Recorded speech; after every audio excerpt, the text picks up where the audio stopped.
જય શ્રી રામ વિદ્યાર્થી મિત્રો, અમે શ્રી કેજે પોલિટેકનિકના વિદ્યાર્થી છીએ. તો હવે આપણે શીખીશું રિયોસ્ટેટના કયા કયા પાર્ટ્સ આવે છે. તો રિયોસ્ટેટમાં આવે છે બે વેરિયેબલ ટર્મિનલ, બે ફિક્સ ટર્મિનલ, વાઇપર અને કોઇલ. આ જે કોઇલ છે આપણી તે નિક્રોમ અથવા પ્લેટિનમની બનેલી હોય છે, અને જે આ વાઇપર છે તેનો ઉપયોગ આપણે રેઝિસ્ટન્સ વધારવા અને ઘટાડવા માટે કરીએ છીએ. હવે આપણે રિયોસ્ટેટ વિશે જાણકારી મેળવીશું થોડી.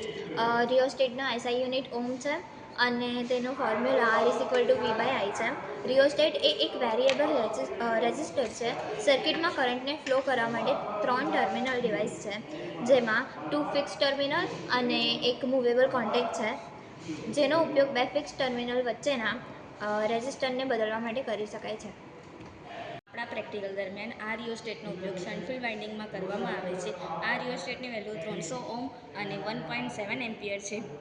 શન્ટ વાઇન્ડિંગમાં રેઝિસ્ટન્સ ઓછો હોવાથી કરંટ પણ ઓછો હોય છે, તેથી આ રિયોસ્ટેટનો ઉપયોગ શન્ટ વાઇન્ડિંગમાં કરવામાં આવે છે. આજે હું રિયોસ્ટેટને કઈ રીતે ઉપયોગમાં લેવાય છે તે સમજાવીશ. અને 300 ઓમથી 1.7 એમ્પિયર સુધી મેઝર કરવા માટે વપરાય છે. અને આપણે મલ્ટીમીટરને 2000 ઓમ પર સેટ કરી દીધું છે.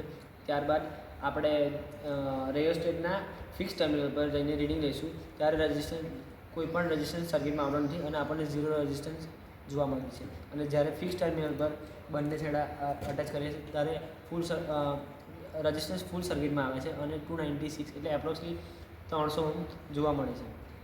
જ્યારે એક ટર્મિનલ ફિક્સ અને એક મૂવેબલ ટર્મિનલ પર આપણે વાયર કનેક્ટ કરવામાં આવે છે ત્યારે અને વાઇપર મૂવ કરે છે તેમ તેમ રેઝિસ્ટન્સ પણ બદલાય છે અને આપણને વેરિયેબલ રેઝિસ્ટન્સ મળે છે. હવે આપણે રિયોસ્ટેટની એપ્લિકેશન વિશે સમજીશું. રિયોસ્ટેટનો ઉપયોગ રેડિયોના વોલ્યુમ, ઇલેક્ટ્રિક મોટરની ઝડપ અને લાઇટની તીવ્રતા વધારવા અથવા ઘટાડવા માટે થાય છે. મોટા પ્રવાહની આવશ્યકતા હોય ત્યારે રિયોસ્ટેટનો ઉપયોગ કરવામાં આવે છે. મારું નામ પઢિયાર નીરજસિંહ સુરેશભાઈ છે. હું શ્રી કેજે પોલિટેકનિક ભરૂચમાં અભ્યાસ કરું છું. અમારા પ્રોજેક્ટનું નામ છે how to check rheostat with the help of multi